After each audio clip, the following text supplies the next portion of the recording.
You are in front of the client and you keep talking, and then you lose the sale.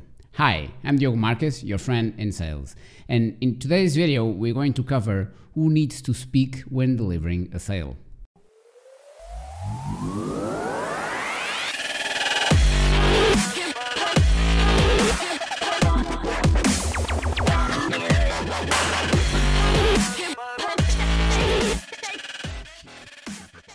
Before you get started, make sure you subscribe and click that notification below so you can get notified every time that I make new videos like this. I can honestly tell you that every single presentation that I did that I was the one doing most of the talking, I lost. Every single one of them. I can't remember one single presentation where when the other guy was doing most of the talking because it's just like that, it's just how it works. Might sound counterintuitive because you are doing a presentation and in your mind you're like, I need to present stuff. But think about it like this. When you go to a doctor, what is it that he talks? Right? You go there, you sit there, and then he asks you, what seems to be the problem? Then you keep talking and you talk and talk and talk and talk and talk and like you wait like all over to the end, and then he tells you what's wrong. He's giving you a solution. Another example was when I met a VC investor. It was a Shark Tank investor. And when I meet him, I had some conversations afterwards. And I told him, I have a problem here. He says, what seems to be the problem? Right? I was the one doing the talking, not him. Right? Only in the end, he gave me the answer that I was looking for. When you are doing a sales presentation, you need to have this in the back of your mind. You are going there to provide a solution.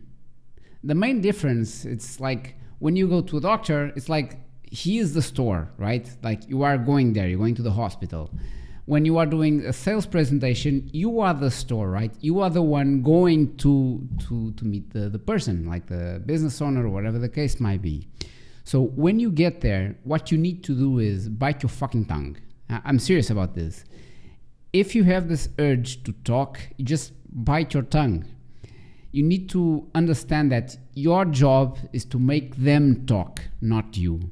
I can honestly tell you that every single encounter, I'm going to say this all over again because this is really important. Every single encounter that I had that I was the one doing most of the talking, I lost.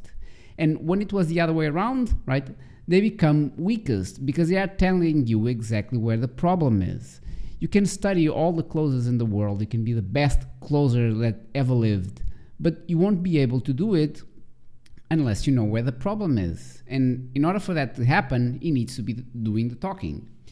And one thing that psychologists and psychiatrists studied really well, there's actually documented studies about this, is that when you are speaking, you have lost power. It's a weird thing, but it's true.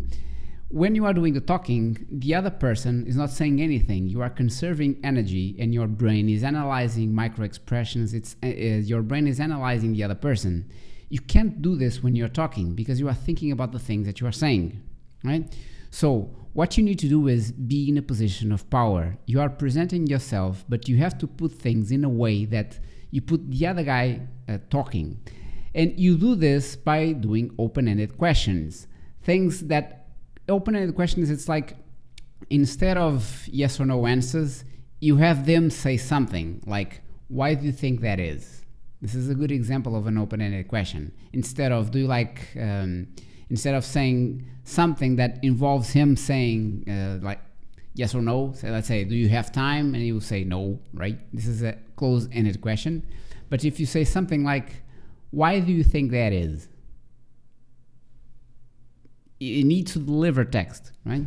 So what you need to do is when you are delivering your pitch, you need to put things in a way that you have them talk, right? You are kind of a helmsman. You're like shifting the ship a little bit to the left, a little bit to the right, all the way to the end to close the sale.